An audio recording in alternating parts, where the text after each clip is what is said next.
Hello, welcome to my channel. आज हम करने जा रहे हैं एडमिशन ऑफ पार्टनर का थर्ड टॉपिक। पिछली दो क्लासेस में आपको बताना शुरू किया गया था कि नए पार्टनर के एडमिशन के समय हम कैसे न्यू रेशियो और सेक्रीफाइसिंग रेशियो निकालते हैं और कैसे हम गुडविल की ट्रीटमेंट करते हैं। तो आज हम करने जा रहे हैं इसी एडमिशन ऑफ पार्टनर का थर्ड टॉपिक, जिसका नाम है how to prepare revaluation account, partner capital account and balance sheet. Paper में ये 8 मार्क्स का क्वेश्चन आता है। हाँ, पर थोड़ा सा एडजस्टमेंट ऑफ कैपिटल होता है, पर होता यही है।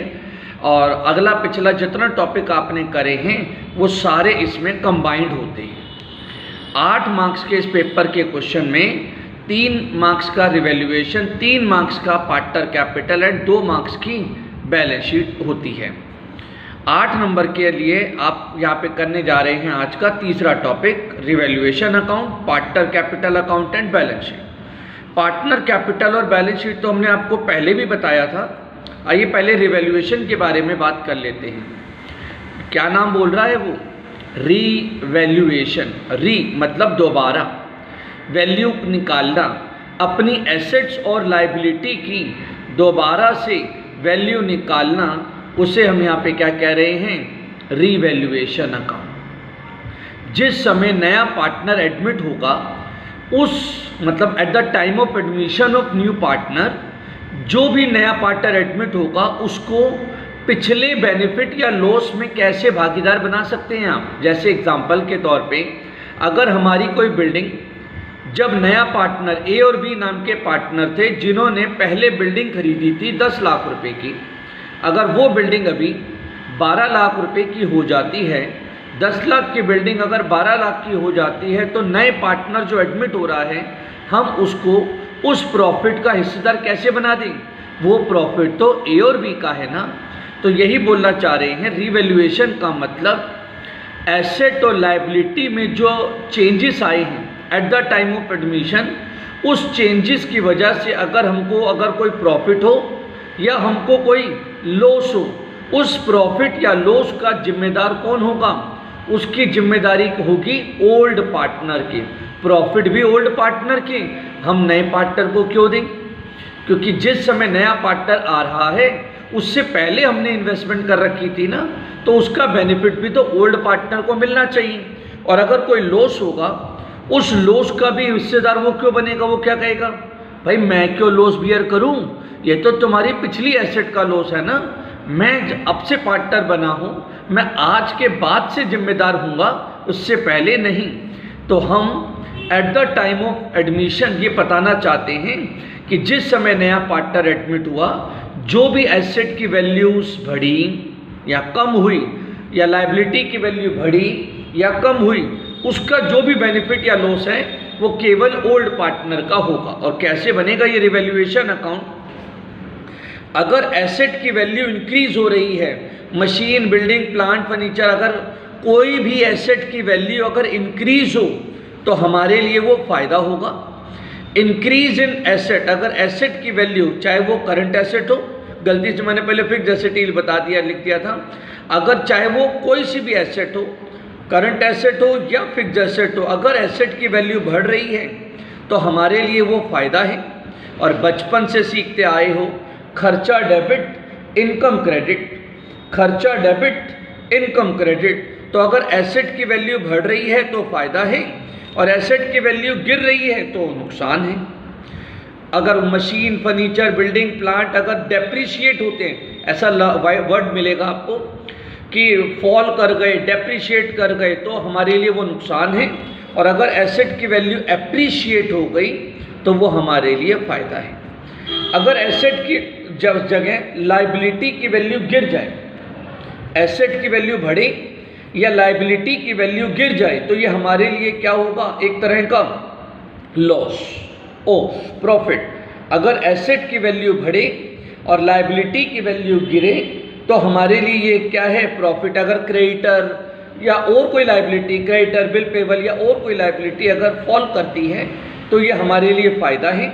और अगर लायबिलिटी की वैल्यू राइज करती है, इंक्रीज करती है, तो ये हमारे लिए नुकसान है। और फिर आपको क्या करना है, आपने इसका टोटल करना है, क्रेडिट का टोटल करा, डेबिट में से माइनस, मतलब प्रॉफिट्स में से लॉसेस को माइनस करके क्या बचेगा, रिवैल्यूएशन का प्रॉफिट। अगर क्रेडिट बड़ा है, डेबिट छोटा है, तो निकलेगा रिवैल्यूएशन का प्रॉफिट, और ये बटेगा ओल्ड पार्टनर में ओल्ड रेशो में, ओल्ड पार्टनर में ओल्ड रेशो में। और अगर डेबिट साइड बड़ी हो जाए और क्रेडिट साइड छोटी रह जाए तो आ जाएगा रिवैल्यूएशन लॉस, और ये भी बटेगा ओल्ड पार्टनर में और ओल्ड रेशो में ही बटेगा। तो इस तरह से ये रिवैल्यूएशन अकाउंट बनाते हैं। रिवैल्यूएशन अकाउंट हर बच्चा बड़े प्यार से बना लेता है, कोई दिक्कत नहीं होती, एक आधी एंट्री को छोड़ दिया जाए, पर ना नॉर्मल ही होता है। पर हाँ, बच्चों ने अगर कसम ही खा रखी है कि हम तो गलत करके ही रहेंगे, तो उनके लिए मैं कुछ नहीं बोल पाऊँगा, क्योंकि वो तो कसम खा के बैठे हैं। लेकिन नॉर्मली 100 में से 99% बच्चे का रिवैल्यूएशन अकाउंट एकदम एक्यूरेट होता है, एकदम परफेक्ट होता है, कोई गलती होने का चांस बहुत कम रहता है। ठीक है, प्लीज़ कोई कसम मत खाना हम तो गलत करके रहेंगे, टीचर जो मर्जी भौंकता रहे, ऐसा ना बोलना। ठीक है, रिवैल्यूएशन अकाउंट, तो हमें इस तरह से रिवैल्यूएशन अकाउंट बनाना है। और पार्टनर कैपिटल अकाउंट कैसे बनाना है, अभी वापस आते डेमो ले रहा हूँ, पहले आपको पूरी चीज़ों के बारे में बतला दूँ, उसके बाद हम आगे बढ़ते हैं। प्लीज़ आप देखिएगा, एक डेमो से पूरे क्वेश्चन को सीखिएगा, सुनिएगा। जैसे क्वेश्चन मेरे सामने आपको भी विजिबल होगा, देख सकते हैं क्वेश्चन। नीचे आपको क्वेश्चन में कहता है कि मधु और विधि नाम के पार्टनर है जो अपना प्रॉफिट शेयर करते हैं 2:3 में। मधु और विधि नाम के पार्टनर है जो अपना प्रॉफिट शेयर करते हैं 2:3 में, और ये रही बैलेंस शीट यो मनी शीट। तो मधु और विधि ने डिसाइड किया कि हम तो गायत्री को एडमिट करेंगे, ओके। और न्यू रेशियो क्या हो गई, 2:3:5। गायत्री जी आई, 4 लाख की कैपिटल, नया पार्टनर आया, याद है ना पिछले क्लास का टॉपिक। अब वही रेशियो की ट्रीटमेंट भी करनी पड़ेगी मेरे को, गुडविल की ट्रीटमेंट भी, कि नया पार्टनर आया, 4 लाख की कैपिटल लाया और गुडविल भी लाया। पूरे फर्म की गुडविल अगर 3 लाख रुपए है, तो आइए हम बात करते हैं कितनी गुडविल लाया होगा। तो सबसे पहले हमने बात करी ओल्ड रेशो, मधु और विधि की ओल्ड रेशो है 2:3, एंड न्यू रेशो है मधु, विधि और गायत्री की न्यू रेशो है 2:3:5। तो हम सेक्रीफाइस कैसे निकालेंगे, हम सेक्रीफाइस निकालेंगे old minus new, old ratio minus new ratio, 2/5 3/5 minus 2/10 और 3/10। तो रेशो आ गई। सेक्रीफाइसिंग जब आपने सॉल्व करेंगे ना, एलसीएम लेंगे बेटा 5 और 10, ऐसे भी बेवकूफ़ ना बनो बेटा, आसान है एलसीएम। 10 एलसीएम लिया, 4 - 2 2। तो सेक्रीफाइसिंग रेशो आ जाएगी मधु और विधि 2:3। गायत्री का गुडविल, पूरे फर्म की अगर गुडविल 3 लाख रुपए है और उसका शेयर कितना है, गायत्री का शेयर है 5/10, पूरे फर्म की गुडविल 3 लाख, गायत्री का शेयर है 5/10, तो यानी कि उसकी गुडविल कितनी हो गई, 1.5 लाख। तो हमने पिछला टॉपिक रेशो का करा था, सेक्रीफाइस रेशो निकाल दी। दूसरा टॉपिक हमने गुडविल की ट्रीटमेंट करी थी कि नया पार्टनर आया, दरवाजा खटखटाया और क्या लेके आया, कैपिटल लाया, और क्या लेके आया, गुडविल लाया। नया पार्टनर आया, 4 लाख की कैपिटल लाया और 1.5 लाख रुपए की गुडविल लाया। तो टोटल कितने रुपए लाया, 5.5 लाख रुपए लाया। 4 लाख की कैपिटल और 1.5 लाख रुपए की गुडविल, तो टोटल मिला के 5.5 लाख रुपए लाया। अब गुडविल आई है तो क्या होगी, बटेगी भी तो सही।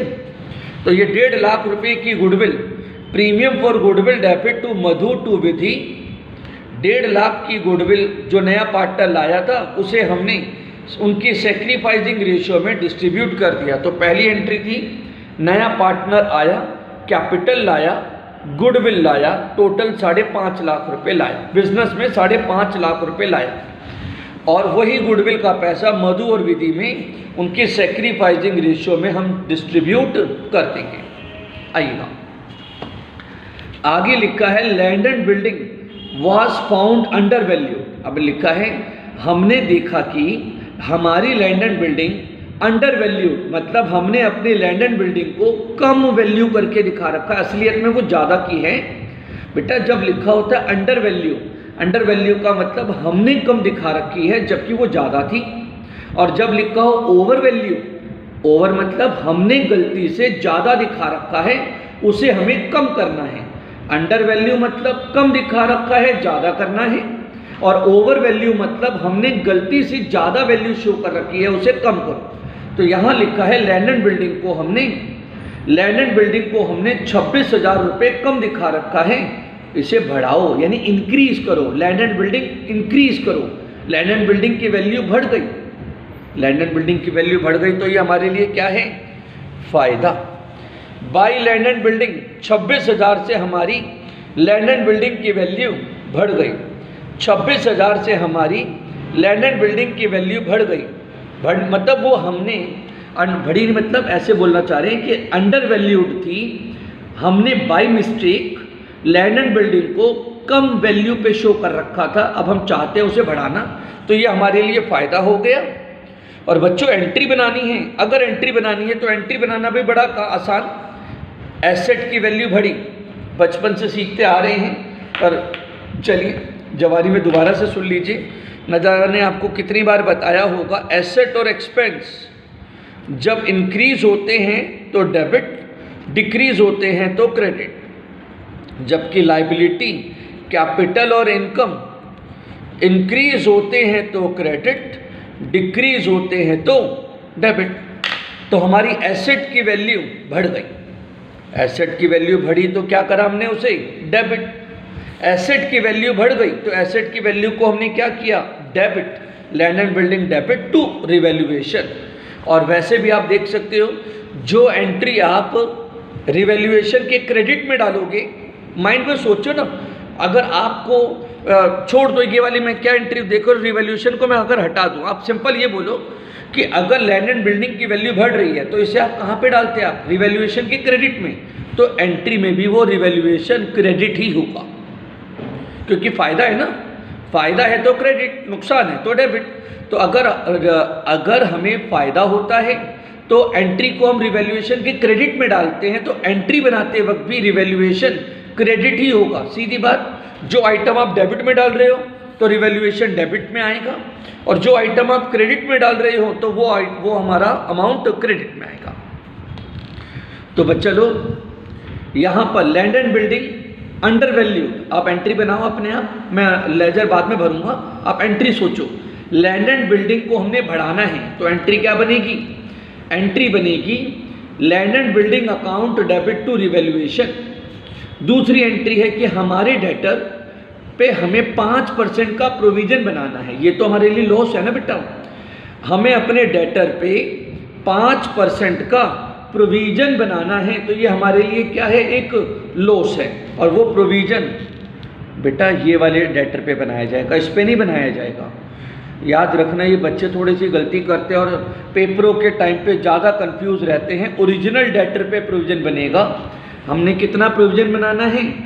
डेटर पे 5% का प्रोविजन बनाना है, और वो 5% बनेगा इस 3 लाख का। 3 लाख का 5% कितना होता है सोचो?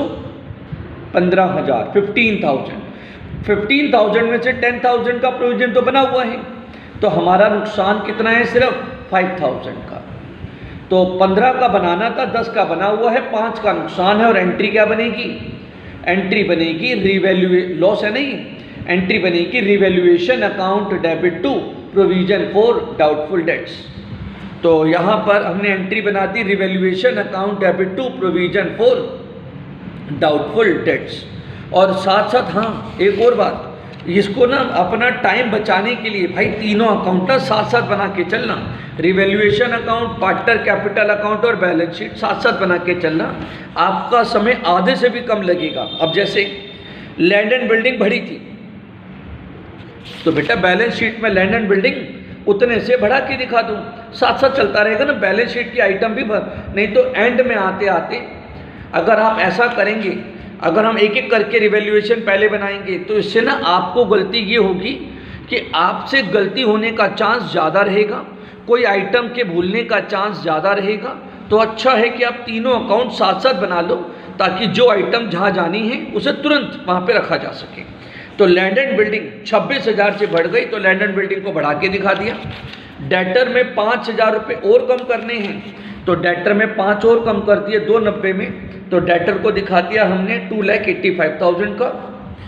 आगे कहता है देयर वाज अ क्लेम, 6,000 रुपये का वर्कर क्लेम करने आ गए। अरे ये तो लाइबिलिटी बढ़ गई, अरे ये तो नुकसान बढ़ गया। 6,000 रुपये का वर्कर क्लेम करने आ गए, नुकसान हो गया। फायदा क्रेडिट, भाइयों और बहनों, फायदा क्रेडिट, नुकसान डेबिट। तो लाइबिलिटी क्रिएट हो गई। हमारे बिजनेस पे कोई कंपनसेशन मांगने आ गया, तो हमारे सर पे लाइबिलिटी क्रिएट हो गई। टू वर्कमैन कंपनसेशन लाइबिलिटी 6,000 रुपये। लो जी, और एंट्री क्या बनाओगी? Revaluation account debit to workman compensation liability. Credit का टोटल ऐड करा, क्रेडिट में से 26 में से 11 माइनस करे तो 15,000 का प्रॉफिट आ गया, और ये प्रॉफिट हम पार्टनर में डिस्ट्रीब्यूट कर देंगे। ओल्ड पार्टनर में, ये बताया था, ओल्ड पार्टनर में ओल्ड रेशो में। रिवैल्यूएशन का प्रॉफिट ओल्ड पार्टनर में ओल्ड रेशो में मधु और विधि में हमने डिस्ट्रीब्यूट कर दिया। और एंट्री क्या बनाई? क्योंकि प्रॉफिट से पार्टनर की कैपिटल बढ़ती है ना, याद है कि भूल गए? प्रॉफिट देने से तो पार्टनर की कैपिटल बढ़ती है, तो एंट्री क्या बनेगी? Revaluation account debit to Madhu capital and to Vidhi capital. Madhu capital and to Vidhi capital. Revaluation account हो गया समाप्त। अब हमारी बारी आई पार्टनर कैपिटल अकाउंट बनाने की। पार्टनर कैपिटल अकाउंट बनाने से पहले बच्चे 1 मिनट बस, अब आपको क्योंकि बच्चों की सबसे ज़्यादा दिक्कत होती है पार्टनर कैपिटल अकाउंट बनाना। बच्चे बहुत सारी चीज़ों में कंफ्यूज रहते हैं। अरे सर जी, हमें कैसे पता चलेगा पार्टनर कैपिटल अकाउंट में क्या क्या डालना है, पार्टनर कैपिटल अकाउंट में कौन कौन सी चीज़ को कवर करना है, कौन कौन सी चीज़ डिस्ट्रीब्यूट होगी और कौन कौन सी डिस्ट्रीब्यूट नहीं होगी। सर जी ये बता दो यार, मज़ा आ जाएगा एक बारी। तो इसी चीज़ के लिए आपको छोटी सी 6 स्टेप बता रहा हूँ। बस आपने जब भी पार्टनर कैपिटल अकाउंट बनाए तो इन 6 स्टेप को फॉलो कर लीजिएगा आप। सिर्फ 6 स्टेप, क्वेश्चन खत्म। तो जब भी आप ये करना, पार्टनर कैपिटल शुरू करें। देख बेटा, रिवैल्यूएशन अकाउंट बनाना कोई मुश्किल काम नहीं था, मैंने बताया। लेकिन बच्चों ने अगर कसम खा रखी है तो कसम को तो कोई नहीं तोड़ सकता।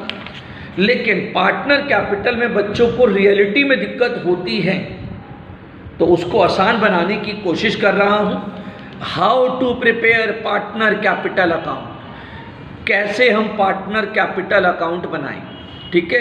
और क्वेश्चन ये अब भी याद हो जाएंगे, बस आपको ना माइंड में बार बार बस बोलते हुए चलना है। जब भी क्वेश्चन करें, 4-5 क्वेश्चन जैसे करेंगे ना, आपको ना आदत बन जाएगी। और फिर गलती करने की कोशिश भी करोगे ना, तो अपने आप माइंड अलर्ट कर देगा। क्या कहेगा? अबे भाई गलती क्यों कर रहा है? तो स्टेप बाय पर ये है कि लिरिक्स खराब नहीं करना, जैसे जैसे स्टेप बता रहा हूँ उसी तरीके से करना। आपको पड़ोसियों की कसम है, कोरोना तो चल ही रहा है। Transfer capital of old partner, सबसे पहला स्टेप।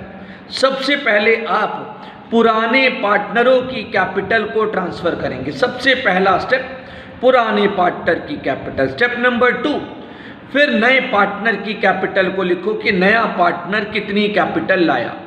स्टेप नंबर 3, गुडविल की ट्रीटमेंट करो। मतलब नया पार्टनर गुडविल लाया, उसे डिस्ट्रीब्यूट करो। लाया तो ठीक, नहीं लाया तो उसके करंट अकाउंट में से काटो। मीन्स कहना चाह रहे हैं जो भी गुडविल की ट्रीटमेंट आपको मैंने सेकंड क्लास में बताई थी इस चैप्टर की, वो गुडविल की ट्रीटमेंट। स्टेप नंबर 1, पुराने पार्टनरों की कैपिटल। तो मैंने भी वही करा। आओ बच्चों मेरे साथ साथ देखो। सबसे पहला step, general reserve, bill payable, Madhu capital and Vidhi capital. यहाँ 4 चीजें दे रखी हैं। तो सबसे पहले पुराने पार्टनरों की कैपिटल 5,20,000 और 3 लाख। सबसे पहला स्टेप 5,20,000 और 3 लाख बाय बैलेंस बीडी 5,20,000 और 3 लाख। स्टेप नंबर 1, पुराने पार्टनरों की कैपिटल डालो। स्टेप नंबर 1, पुराने पार्टनरों की कैपिटल डालो। Step number 1। मधु विधि गायत्री, मधु विधि गायत्री, सबसे पहला स्टेप पुराने पार्टनर। स्टेप नंबर 2, नया पार्टनर कितनी कैपिटल लाया था? गायत्री दीदी, हाँ जी, गायत्री दीदी कितने रुपए की कैपिटल लाई थी? बेटा पढ़ाई लड़की बहन समान होती है, सारे बच्चे ध्यान देना। तो गायत्री दीदी कितनी कैपिटल लाई हमारी? 4 लाख रुपए की। तो यहाँ पे लिखा by bank 4 lakh. Step number 1 पुराने पार्टनर की कैपिटल। स्टेप नंबर 2 नए पार्टनर की कैपिटल। स्टेप नंबर 3 गुडविल, वो जो नया पार्टनर गुडविल लाया था, ये गुडविल हमने मधु और विधि में डिस्ट्रीब्यूट की थी। जो नया पार्टनर गुडविल लाया था, उस गुडविल को हमने मधु और विधि में उनकी सैक्रिफाइसिंग रेशियो में डिस्ट्रीब्यूट किया था। तो यहाँ पे लिखा हमने by PFG, premium for goodwill. Third step हो गया। स्टेप नंबर 1 सबसे पहले पुराने पार्टनरों की कैपिटल। स्टेप नंबर 2 नए पार्टनर की कैपिटल। स्टेप नंबर 3 गुडविल की ट्रीटमेंट। स्टेप नंबर 1 पुराने पार्टनर की कैपिटल। स्टेप नंबर 2 नए पार्टनर की कैपिटल। स्टेप नंबर 3 गुडविल की ट्रीटमेंट। स्टेप नंबर 4 के अंदर लिखा है कि अगर हमें रिवैल्यूएशन का प्रॉफिट हुआ है ना, देखो हुआ है कि नहीं हुआ है ना। और एंट्री क्या बनाई थी? Revaluation account debit to Madhu capital and to Vidhi capital. तो क्रेडिट साइड पे डाल दोगे इस प्रॉफिट को बाई रिवैल्यूएशन प्रॉफिट।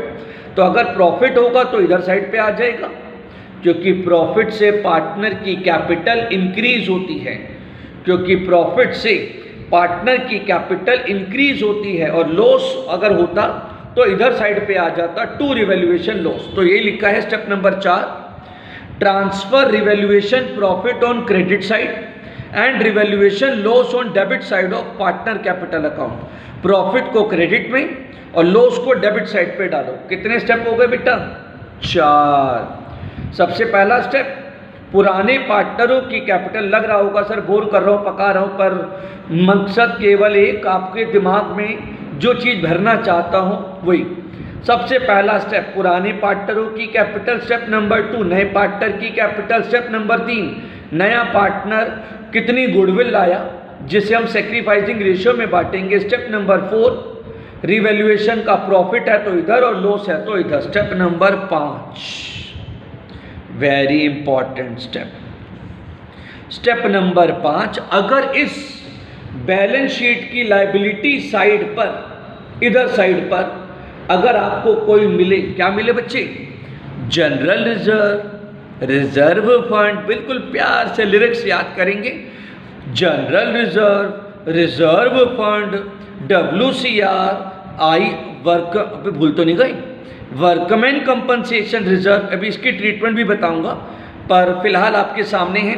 अगर हमारे पास इधर बैलेंस शीट की लायबिलिटी साइड पर अगर ये 5 शब्द हों, general reserve, reserve fund, workman compensation reserve, investment fluctuation reserve and P&L account appeared on liability side shall be distributed between old partner in old ratio। इसको हम ओल्ड पार्टनर में old ratio में distribute कर देंगे। कौन सी side पर?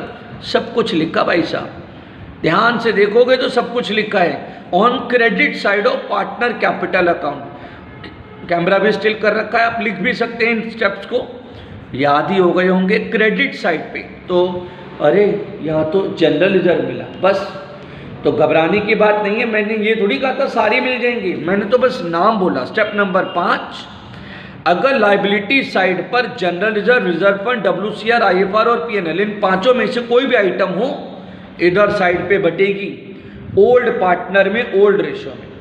वो जो नया पार्टनर गुडविल लाता है ना, केवल वही सैक्रिफाइसिंग रेशियो में बटती है, बाकी सब रिवैल्यूएशन का प्रॉफिट ओल्ड रेशियो में, जनरल रिजर्व ओल्ड रेशियो में, P&L अकाउंट ओल्ड रेशियो में, IFR, WCR ओल्ड रेशियो में। बस एक चीज, केवल एक चीज, जो नया पार्टनर गुडविल लाता है वो बढ़ती है सैक्रिफाइस में, बाकी सब ओल्ड रेशियो में, बाकी सब ओल्ड रेशियो में। Step number 5। स्टेप नंबर 6 अगर एसेट साइड पर अगर आपको कोई मिले गुडविल, क्या मिले? एसेट साइड पे मिले कोई गुडविल इधर साइड पर, आप चेक कर लो, यहाँ पे दिख नहीं रही, वैसे यहाँ नहीं दिख रही, पर किसी और क्वेश्चनों में बच्चे मिल सकती है। जैसे यहाँ पे PNL दिख रहा होगा आपको, जैसे और किसी को यहाँ पर भी PNL दिख रहा है आपको। जैसे कि आपको जब आप आगे क्वेश्चनों की तरफ देखेंगे तो आपको कुछ ना कुछ और शब्द मिलेंगे। तो क्या मिलेगा? स्टेप नंबर 6 बच्चों, अगर मिले goodwill, profit and loss account, deferred advertisement expenditure, अगर इधर साइड में मिल जाए तो ये एक तरह का लॉस है।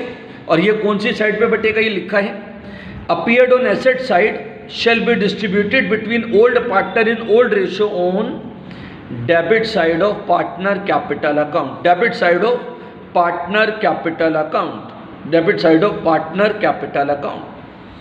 तो एक बात को ध्यान रखना, बड़े बड़े अक्षरों में लिख रहा हूं, EPF लाइबिलिटी होती है। बच्चे बहुत बार ये पूछते हैं, सर EPF बटेगा या नहीं बटेगा? सर जी EPF बांट दूं? सर EPF कौन सी रेशो में बटेगा? तो भाई मेरे, मैंने इन 6 स्टेप में इसका नाम लिया ही नहीं। EPF एम्प्लॉय प्रोविडेंट फंड है।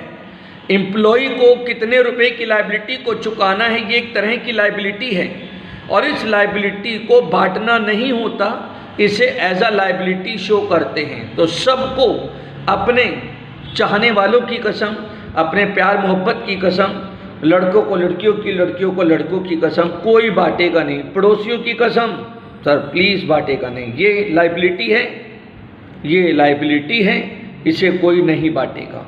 ये बस एज इट इज लाइबिलिटी में आ जाएगी। तो कितने स्टेप बोले हमने? बोले 6 स्टेप। सबसे पहला स्टेप, और सर यहाँ 6ठा स्टेप तो नहीं मिला। तो आपको बस ये 6 स्टेप को फॉलो करना है और क्वेश्चन हमारा सॉल्व हो जाएगा। स्टेप नंबर 1 पुराने पार्टनर की कैपिटल, स्टेप नंबर 2 नए पार्टनर की कैपिटल, स्टेप नंबर 3 गुडविल की ट्रीटमेंट, स्टेप नंबर 4 रिवैल्यूएशन का प्रॉफिट, स्टेप नंबर 5 अगर general reserve fund, WCR, IFR और PNL अगर दे रखे हों लायबिलिटी साइड पर तो इधर बांटनी। और स्टेप नंबर 6 एसेट साइड पर अगर गुडविल, PNL और डेफर्ड एडवर्टाइजमेंट एक्सपेंडिचर हैं तो ये एक तरह के लॉसेस होते हैं जिन्हें हम यहाँ पर राइट ऑफ करेंगे, अगेन ओल्ड पार्टनर में, ओल्ड रेशो में। मुबारक हो, बधाई हो, क्वेश्चन खत्म हो गया। तो हमने क्या करा, इसका टोटल किया 560, 580, 590, 598। इसका टोटल किया 9, 390, 4,17,000, 4,17,000 एंड 4 लाख, 4,17,000 एंड 598। इस 598 में अगर डेबिट में कोई आइटम होती तो उसमें से माइनस करके बैलेंस लिख देता, पर यहाँ कोई नहीं है तो बैलेंस वही आ गया। और इस बैलेंस को यहाँ पे उतार दो, इस बैलेंस को यहाँ पर उतार दो और बाकी चीज़ों को भर दो। अब जैसे यहाँ पर बिल पेबल था 1.5 लाख रुपए का, बिल पेबल था 1.5 लाख रुपए का, बच्चे यहाँ पे भर दिया हमने। बिल पेबल था कितने का? 1.5 लाख रुपए का। लैंड एंड बिल्डिंग, हमने लैंड एंड बिल्डिंग डेटर तो पहले लिख लिए थे। मशीनरी कितने रुपए की थी? मशीनरी थी 2,80,000 की मशीनरी थी। हमारा स्टॉक कितने का था? 80 का था। स्टॉक हमने लिख दिया 80 का। और बैंक में कितने लिखे? बोलो बोलो, बैंक में कितने रुपए पड़े थे? 50,000 रुपये बैंक में पड़े थे, 50,000 रुपये। और नया पार्टनर कितने रुपए लाया था? पैसे लाया तो था, बैंक डेबिट नहीं किया आपने। बैंक डेबिट का मतलब पैसे आए हैं। तो इस बैंक को हमने क्या करा, इस बैंक वाले पैसों को हमने बैंक में जाके क्या कर दिया? डेबिट, क्योंकि क्रेडिट एंट्री तो हम कर चुके हैं। कैपिटल को कैपिटल में डाल चुके हैं, गुडविल को गुडविल में डाल चुके हैं। मतलब हमने क्रेडिट तो कर दिए थे 5.5, पर डेबिट नहीं किए थे। क्रेडिट तो कर दिए थे और ये क्रेडिट बैलेंस शीट के टोटल में भी आ गए। अब चेक करो, 4 लाख की कैपिटल इसमें आ गई और जो 1.5 लाख की गुडविल लाया था वो इसमें आ गई। 60,000 की गुडविल इसके पास है, 90,000 की गुडविल इसके पास है और 4 लाख की कैपिटल इसके पास है। जब 5.5 लाख आपने इधर डाल रखे हैं तो इधर भी तो डालोगे, बैलेंस शीट कैसे मैच होगी? तो लो जी, उम्मीद करता हूँ आपको अच्छा लगा होगा। और जब आप भगवान का नाम लेके, अल्लाह को याद करके जब ये बैलेंस शीट का टोटल करेंगे तो आपको यकीनन इक्वल ही मिलेगा। बाकी आपकी मर्जी है, ये आपको समझ में आ रहा होगा। सर बार बार समझाते हैं सर, इसका रूल का पीछा मत छोड़ो, यही है असली अकाउंट। तो इस तरह से हमें ऐसे अकाउंट्स को करना होता है। एक छोटा सा क्वेश्चन और दिखा रहा हूँ, आपको अच्छा लगेगा। एक क्वेश्चन और, फिर आपको मैं कंसेप्ट समझा करके ख़त्म कर दूंगा जी। तो एक हमारे सामने क्वेश्चन है, लीजिए मजे इस क्वेश्चन के भी। एक्स और वाई नाम के पार्टनर हैं, एक्स और वाई नाम के पार्टनर हैं जिनकी रेशियो दे रखी है 5:3। ये रही बैलेंस शीट। कोई पूछेगा तो नहीं ना ईपीएफ का क्या करना है? आपको मैंने अभी भी कसम दी थी अपने चाहने वालों की, नहीं तो आपका प्यार रूठ जाएगा, याद रखना जाए बिल्कुल 100%। एम्प्लॉय प्रोविडेंट फंड नहीं बांटना, लायबिलिटी है। तो चलिए देखते हैं, आगे बढ़ते हैं। नया पार्टनर कौन आया? जेड। ओल्ड रेशो दे रखी है। नया पार्टनर कौन आया? जेड आया। जेड 20,000 की कैपिटल और 12,000 की गुडविल लाया, और जेड ने अपना सारा शेयर, अभी फर्स्ट केस हो गया और सेकंड केस हो गया ये रेशो का। याद है फर्स्ट क्लास में आपको बताया था, जब एक्वायर लिखा हो, which he takes, he gets, he receive, he acquire लिखा हो, तो वो रेशो का फर्स्ट केस होता है। तो बच्चे जेड एक पार्टनर है, नया पार्टनर 1/8 शेयर के लिए आया, वो 20,000 की कैपिटल और 12,000 की गुडविल लाया, 12,000 की गुडविल लाया, एंड जेड ने अपना सारा शेयर किससे एक्वायर किया? एक्स से। तो सारी गुडविल भी किसको मिलेगी? एक्स को। आइए पहले रेशो का गेम खेलते हैं। क्या हो गया ये कैमरे को? ओल्ड रेशो एक्स और वाई की दे रखी है 5:3, सॉरी ओल्ड रेशो एक्स और वाई को दे रखी है 5:3। नया पार्टनर आया जेड 1/8 शेयर के लिए, विच ही एक्वायर, जो उसने किससे एक्वायर किया? एक्स से ही एक्वायर किया। तो एक्स का सेक्रीफाइस और वाई का 0, तो न्यू रेशो आ गई, न्यू रेशो आ गई। Old minus sacrifice, old minus sacrifice और जेड का शेयर और न्यू रेशो तैयार। और एंट्री क्या बनाएंगे? भूल तो नहीं गए? नया पार्टनर आया आया आया, कैपिटल लाया, गुडविल भी लाया। नया पार्टनर आया, 20,000 की कैपिटल और 12,000 रुपये की वो क्या लेके आया? गुडविल लेके आया। तो टोटल मिला के कितने रुपए लाया वो? 32,000। नया पार्टनर आया, 20,000 की कैपिटल और 12,000 की गुडविल, तो टोटल मिला के लाया 32। और जो लाया गुडविल वो किसको मिलेगी? एक्स को, सिर्फ एक्स को, क्योंकि सेक्रीफाइस किसने किया था? एक्स ने। तो चलिए अब हम पार्टनर पर याद रहे तीनों अकाउंट साथ में बना के चलेंगे, जिससे कि हाथों हाथ उसे भर सके आप। तो नीचे लिखा है एम्प्लॉय प्रोविडेंट फंड की लायबिलिटी 5,000 से बढ़ गई। अरे ये तो नुकसान हो गया। अरे ईपीएफ की लायबिलिटी बढ़ गई, ये तो नुकसान हो गया। मतलब लायबिलिटी 10 से बढ़ के 15 की हो गई, तो नुकसान हो गया। तो एम्प्लॉय प्रोविडेंट फंड, और एंट्री क्या बनाओगे? Revaluation account debit to EPF. 5,000 की लायबिलिटी बढ़ गई, तो हमने लायबिलिटी को 5,000 रुपये बढ़ा के दिखा दिया। एम्प्लॉय प्रोविडेंट फंड की लायबिलिटी बढ़ गई, ये नुकसान है, और नुकसान को हमने डेबिट में दिखाया रिवैल्यूएशन के, और बैलेंस शीट में लायबिलिटी को बढ़ा के दिखा दिया, इंक्रीज करके दिखा दिया। उसके बाद ऑल डेटर गुड, सारे डेटर गुड हैं। अब डेटर गुड है तो प्रोविजन का क्या काम? अगर आपको लगता है कि कोई डेटर डूबने वाला नहीं है, कोई एक्सपेक्टेशन भी नहीं है कि डेटर डूबेगा, तो इस वजह से डेटर जब डूबेगा ही नहीं तो 600 रुपये का प्रोविजन क्यों बना रखा है? वापस इस प्रोविजन को क्या कर दो? खत्म, कि इस प्रोविजन की आवश्यकता नहीं है। हमारे डेटर पूरे 20,000 हैं, 600 रुपये काटने की ज़रूरत नहीं है। तो हमारे लिए 600 रुपये क्या हो गया? फ़ायदा। हमने पहले प्रोविज़न बना रखा था कि हमें लगता था कि डेटर डूब जाएंगे, पर डूबने का कोई चांस नहीं है। तो 600 रुपये हमारे लिए क्या हो गया? एक तरह का फ़ायदा। और डेटर में आ गए पूरे के पूरे 20,000 रुपये आ गए। स्टॉक 3,000 का ऑब्सलीट हो गया, किसी काम का नहीं बचा स्टॉक, तो नुकसान है। तो स्टॉक को यहाँ पे दिखा दिया 3,000, और बैलेंस शीट में स्टॉक 25,000 का दे रखा था, बैलेंस शीट में स्टॉक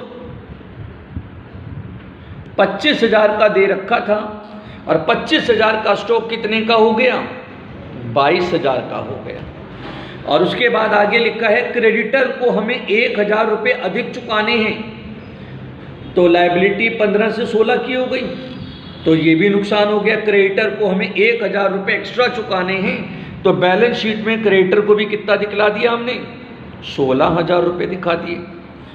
नुकसान डेबिट, फायदा credit, loss debit, profit credit.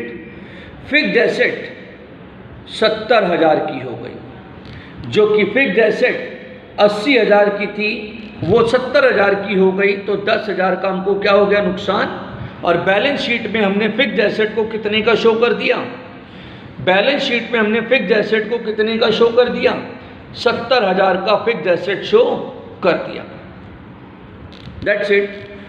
तो आइए प्लस माइनस कीजिए। 5 3 8 9 10 19 19,000 में से 600 गया तो 18,400, जिसे हमने एक्स और वाई में उनकी ओल्ड रेशियो 5:3 के अंदर इस 18,400 को डिस्ट्रीब्यूट कर दिया। 11,500 एंड 6,900 हमने इस प्रॉफिट को इसमें इन पार्टनर में डिस्ट्रीब्यूट कर दिया। हो गया।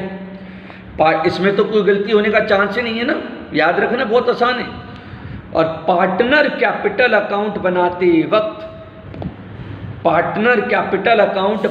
वक्त ध्यान रखेंगे उन 6 स्टेप का।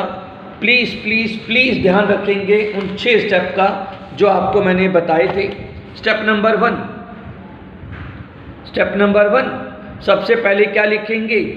ओल्ड पार्टनर की कैपिटल लिखी है 70 और 31। स्टेप नंबर 1 ओल्ड पार्टनर की capital. Step number 2 new partner की कैपिटल। नया पार्टनर कितनी कैपिटल लाया था? 20,000 रुपये की। स्टेप नंबर 1 पुराने पार्टनर की कैपिटल। स्टेप नंबर 2 नए पार्टनर की कैपिटल। स्टेप नंबर 3 वो गुडविल लाया था जेड 12,000 की, जो किसको मिली थी? सिर्फ एक्स को मिली थी। मैंने एंट्री भी बताई थी आपको, ये गुडविल मिल गई एक्स को। Step number 3। Step number 4 revaluation का प्रॉफिट होता तो इधर आ जाता, पर लॉस है आपके गांव में, लॉस है सर, लॉस। ये रिवैल्यूएशन का लॉस रिवैल्यूएशन की कौन सी साइड पे आ जाएगा? डेबिट साइड पे आ जाएगा। रिवैल्यूएशन के लॉस जो यहाँ पर था वो पार्टनर कैपिटल में कौन सी साइड पे आ जाएगा? डेबिट साइड पर आ जाएगा। स्टेप नंबर 1 पुराने पार्टनर की कैपिटल। स्टेप नंबर 2 नए पार्टनर की कैपिटल। स्टेप नंबर 3 गुडविल की ट्रीटमेंट। स्टेप नंबर 4 रिवैल्यूएशन का ये लॉस डाल दिया। स्टेप नंबर 5 क्या बोला था, भूल गए क्या? बैलेंस शीट की लायबिलिटी साइड पर इन 5 वर्ड्स में से कोई हो। General reserve, reserve fund, WCR, IFR। General reserve, reserve fund, WCR, IFR, इनमें से कुछ भी हो, कुछ भी। प्रॉफिट एंड लॉस अकाउंट, हाँ ये भी 5वां रह गया। इन 5 में से अगर कुछ भी हो, सर यहाँ पे क्या मिल रहा है? वर्कमैन कंपनसेशन रिजर्व मिल रहा है 5800 का, 5800 रुपये का। दिख रहा है ना आपको? तो इसको हमने क्या करना है? ओल्ड पार्टनर में ओल्ड रेशियो में डिस्ट्रीब्यूट कर देना है। I repeat, step number 5 balance sheet की लायबिलिटी साइड पर अगर मिले general reserve, reserve fund, WCR, IFR और PNL, अगर कोई मिले तो उसे आपने पार्टनर कैपिटल की क्रेडिट साइड पर डिस्ट्रीब्यूट कर देना है। जैसे पिछले क्वेश्चन में जनरल रिजर्व मिला था, यहाँ पे क्या मिला? वर्कमैन कंपनसेशन रिजर्व मिला 5800 रुपये का। अरे क्लियर हो जा, 5800 रुपये का वर्कमैन कंपनसेशन रिजर्व मिला, जो हमने ओल्ड पार्टनर में ओल्ड रेशियो में डिस्ट्रीब्यूट कर दिया। स्टेप नंबर 6 अगर आपको मिले एसेट साइड पर गुडविल, PNL और डेफर्ड एडवर्टाइजमेंट एक्सपेंडिचर में से कोई चीज, तो उसे डेबिट में बांटना। ये देखो मिल गया, इसलिए मैंने ऐसे ही क्वेश्चन उठाया था जिसमें 6 स्टेप हो। प्रॉफिट एंड लॉस अकाउंट का ये 2400 रुपये का लॉस मिल गया, जो इसे हम कहाँ पे डाल देंगे? पार्टनर कैपिटल की, जिसे हम डाल देंगे पार्टनर कैपिटल की डेबिट साइड पर डाल देंगे, पार्टनर कैपिटल की डेबिट साइड पर डाल देंगे। दैट्स इट, हो गया। अरे प्लस माइनस तो करना आता होगा, इसे करा प्लस, लिखा, इसको लिखा यहाँ पर, और इसमें से इनको माइनस करके लिख दिया। 85 में से 13 गए तो 72, 33 में से 7800 रुपये चले गए तो 25, 375 और 20,000, ये आ गया सब। बस सिंपल हो गया question. 6 step partner capital account finish, 6 step partner capital account finish. और बैलेंस शीट तो और आसान, ईपीएफ डाल चुके हो, क्रेडिटर डालते हैं, कैपिटल ये वाली लिख दी। डेटा स्टॉक फिक्स्ड एसेट के बाद ये तो हम डाल चुके हैं, क्योंकि आधा काम तो हमारा पहले ही हो चुका होता है ना, इसीलिए बोला था बेटा बैलेंस शीट को साथ साथ बनाते हुए चलो। और बैंक में कितने पड़े हैं? 5,000। और नया पार्टनर कितने रुपए लाया?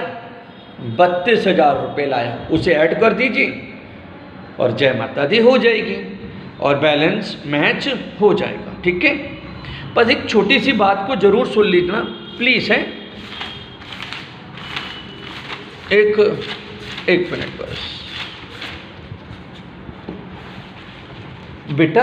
अभी तो हमने फिलहाल आपको बताने की कोशिश की, बस 5 मिनट और लगाऊंगा ये वर्कमैन कंपनसेशन का। इसमें ना बच्चे और ज़्यादा कंफ्यूज्ड रहते हैं।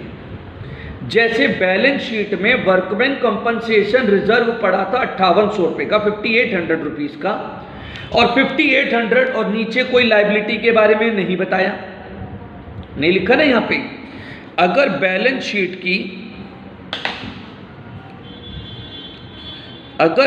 शीट की लाइबिलिटी साइड पर वर्कमैन कंपनसेशन रिजर्व मान लो पड़ा है 10,000 रुपये का, और नीचे किसी लाइबिलिटी के बारे में ना बताए, मतलब कोई लाइबिलिटी नहीं आई, ना बताई, तो ये 10,000 रुपये, जैसे इस वाले क्वेश्चन में हुआ था। मैं कितनी चीज़ें बोल रहा हूँ बेटा? 4 चीज़ें बोलूँगा अभी, 4 स्टेप बोलूँगा बेटा। नंबर एक, अगर बैलेंस शीट में WCR, ध्यान से सुनते जाना बेटा, इसमें फिर बार बार बच्चे दिक्कत करते हैं। वर्कमैन कंपनसेशन रिजर्व नाम के 10,000 रुपये पड़े हैं यहाँ पर, बैलेंस शीट की लाइबिलिटी साइड पर पड़े हैं, और नीचे किसी लाइबिलिटी के बारे में कोई इन्फॉर्मेशन हमको नहीं दी गई। तो ये 10 का 10,000 रुपये ओल्ड पार्टनर में, ओल्ड रेशियो में बट जाएगा। मान लीजिए इन्फॉर्मेशन है, नीचे लिखा है वर्कमैन कंपनसेशन की लाइबिलिटी हमारी, मान लीजिए 6,000 की लाइबिलिटी आ गई। पहले नंबर पे क्या बोला था कि हमारे पास ऊपर WCR गिवन है, नीचे कोई लाइबिलिटी नहीं आई, तो 10 का 10,000 रुपये पार्टनर में डिस्ट्रीब्यूट कर दो। अगर 10 का WCR है पर लाइबिलिटी 6,000 की आई है, तो आपका काम क्या है? 6,000 रुपये बैलेंस शीट में यहाँ पर लाइबिलिटी साइड पर लाइबिलिटी को रख दो, क्योंकि 6,000 रुपये तो इस 10,000 रुपयों में से 6,000 तो लाइबिलिटी चुकाने के काम आ जाएंगे।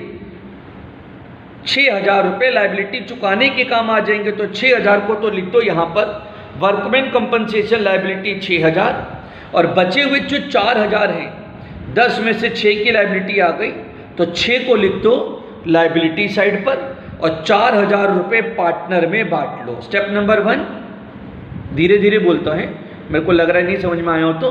स्टेप नंबर 1, अगर वर्कमैन कंपनसेशन रिजर्व दे रखा है यहाँ पर, अगर वर्कमैन कंपनसेशन रिजर्व दे रखा है और नीचे कोई लाइबिलिटी नहीं आई, तो पूरा का पूरा 10,000 रुपये पार्टनर में, ओल्ड पार्टनर में, ओल्ड रेशियो में बांट दो। अगर वर्कमैन कंपनसेशन रिजर्व दे रखा है और नीचे साथ ही साथ लाइबिलिटी भी आ गई, तो जितनी लाइबिलिटी आ गई उतनी लाइबिलिटी छोड़ दो और बचे हुए 4,000 रुपये पार्टनर में बांट लो। मान लीजिए लाइबिलिटी 10,000 की आ जाती, तो हो सकता है, ये भी हो सकता है। नंबर 3, तो उस केस में बांटने को तो भूल ही जाओ, क्योंकि हमारे पास रिजर्व कितना पड़ा था? 10, और लाइबिलिटी भी कितनी की आ गई? 10। तो फिर 10 का 10 छोड़ दो, मत बांटना कुछ भी। 10 का 10 छोड़ दो लाइबिलिटी के लिए, 10 का 10,000 रुपये छोड़ दो लाइबिलिटी के लिए, कुछ मत बांटो। और अगर बाई चांस नंबर 4 अगर मान लीजिए वर्कमैन कंपनसेशन का लाइबिलिटी 15,000 की आ जाए, मैंने पहले में क्या बोला था, लाइबिलिटी आई नहीं, 0 की लाइबिलिटी आई, अब की बार बोल रहा हूँ लाइबिलिटी आ गई 15,000 की, जबकि यहाँ कितना पड़ा था 10,000 रुपये। अरे पड़ गई मुसीबत।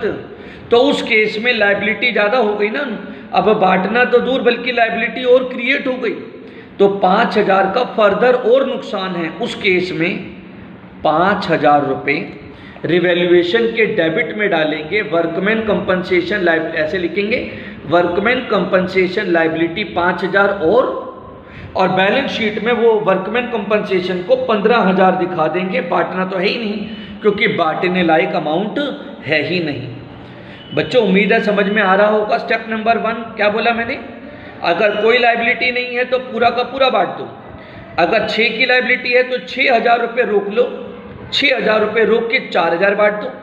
10 की लाइबिलिटी है तो 10 का 10 रोक लो, मत बांटो। और ज़्यादा आ जाए, ज़्यादा लाइबिलिटी आ जाए तो 5,000 रुपये यहाँ पे आ जाएंगे टू वर्कमैन कंपनसेशन लाइबिलिटी, और यहाँ पर लाइबिलिटी में 15,000 दिखा दिए जाएंगे। उम्मीद है आपको थोड़ा सा पसंद आ रहा होगा। और अगर दूसरा एक और फिर से एक और है, प्लीज़ गुस्सा नहीं, IFR के लिए भी जैसे इसके लिए पढ़ा ना, ऐसे ही IFR के लिए भी, अगर हमारे पास इन्वेस्टमेंट फ्लक्चुएशन रिजर्व दे रखा है मान लो 20,000 रुपये का, और इन्वेस्टमेंट की वैल्यू जो 1 लाख रुपए की थी, अब यहाँ पर चाहे वो ऐसे ब्रैकेट में बता दें या नीचे बता दें, एक ही बात है, उससे कोई फर्क नहीं पड़ता। इन्वेस्टमेंट IFR का मतलब होता है यदि इन्वेस्टमेंट में अगर नुकसान हुआ, यदि अगर हमारे को इन्वेस्टमेंट में लॉस होगा तो उस लॉस को रिवैल्यूएशन में नहीं डालेंगे, उस लॉस को हम रिवैल्यूएशन से काटेंगे, इस IFR से काटेंगे, सॉरी। अगर इन्वेस्टमेंट में लॉस हुआ, उस लॉस को कवर अप करने के लिए हम IFR से उसे काटेंगे। तो कैसे, मैं बताना चाह रहा हूँ। अगर क्वेश्चन में कहता है कि इन्वेस्टमेंट रीवैल्यू हुई, 1 लाख की इन्वेस्टमेंट थी, इन्वेस्टमेंट 1 लाख की ही है, इन्वेस्टमेंट जो पहले 1 लाख की थी वो अभी भी 1 लाख रुपए की है, ना प्रॉफिट हुआ ना लॉस हुआ। इन्वेस्टमेंट 1 लाख की थी, 1 लाख ही है, तो उस केस में ये पूरा का पूरा 20,000 रुपये पार्टनर में बट जाएगा, और यहाँ पे नाम लिखेंगे बाई IFR, ओल्ड पार्टनर में ओल्ड रेशियो में डिस्ट्रीब्यूट हो जाएगा। अगर मान लीजिए अगर नीचे बोलता है इन्वेस्टमेंट 1 लाख की इन्वेस्टमेंट 95,000 हो गई, 1 लाख की इन्वेस्टमेंट 1 लाख हो गई तो पूरे बढ़ जाएगा, क्योंकि ना फायदा हुआ ना नुकसान। 1 लाख की इन्वेस्टमेंट 95,000 हो जाए तो 5,000 का लॉस है, तो वो 5,000 रुपये का लॉस इसमें से कट जाएगा, 5,000 का लॉस इसमें से कट जाएगा, और 15,000 रुपये जो बच गए वो 15,000 रुपये ही हम पार्टनर में बांटेंगे। और इन्वेस्टमेंट को कितना दिखाएंगे 95, क्योंकि 1 लाख की इन्वेस्टमेंट कितने की हो गई 95, तो 5,000 के लॉस को रिवैल्यूएशन में नहीं डालेंगे। 1 लाख का इन्वेस्टमेंट अगर 95,000 की हो गई तो 5,000 के लॉस को रिवैल्यूएशन में नहीं डालेंगे। डालता अगर IFR ना होता तो रिवैल्यूएशन में जाता ये लॉस, पर IFR मैंने बना रखा है, तो उस इन्वेस्टमेंट के लॉस को हम IFR से पूरा करेंगे।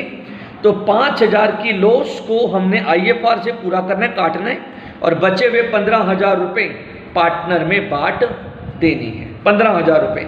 लेकिन अगर इन्वेस्टमेंट 80,000 की हो गई तो 1 लाख की इन्वेस्टमेंट 80,000 की हो गई तो 20,000 का नुकसान, और हमारे पास IFR में भी कितने हैं 20,000, तो 20 का 20 नुकसान इससे कट जाएगा। फिर पार्टनर में तो कुछ नहीं बटेगा, ना रिवैल्यूएशन में जाएगा, और बैलेंस शीट में इन्वेस्टमेंट 80 की आ जाएगी। 1 लाख रुपए की इन्वेस्टमेंट 80,000 की हो गई तो बैलेंस शीट में आप इन्वेस्टमेंट कितने की दिखा दोगे 80, और 20,000 के लॉस को रिवैल्यूएशन में नहीं दिखाओगी, उस 20,000 के नुकसान को IFR से काट लोगे। और पार्टनर में कुछ नहीं बटेगा। और अगर गलती से इन्वेस्टमेंट 70,000 की हो जाए, 1 लाख की इन्वेस्टमेंट 70,000 की हो जाए, तो बैलेंस शीट में इन्वेस्टमेंट तो 70 आ जाएगी, पर नुकसान कितना है? 30,000 का। नुकसान कितना है बेटा हमारा? 30,000 रुपये का नुकसान है। और वो 30,000 रुपये का नुकसान में से 20 का इससे कट गया और बचा हुआ 10 का नुकसान रिवैल्यूएशन में डेबिट करना पड़ रहा है मजबूरी में। सॉरी सर, मजबूरी में मेरे को, क्योंकि नुकसान थोड़ा ज़्यादा हो गया। 30,000 का नुकसान हो गया, जबकि IFR में कितना पड़ा था? सिर्फ 20,000 रुपये ही पड़े थे। तो 10,000 का एक्स्ट्रा नुकसान इस रिवैल्यूएशन में डेबिट टू इन्वेस्टमेंट लिख के डेबिट कर दिया जाएगा। उम्मीद कर रहा हूँ कि आपको आज की क्लास वीडियो समझ में आई होगी। अच्छा लगे तो शेयर करें, अपने दोस्तों फ्रेंड्स वगैरह को शेयर करें, लाइक करें। Okay, tata, bye bye.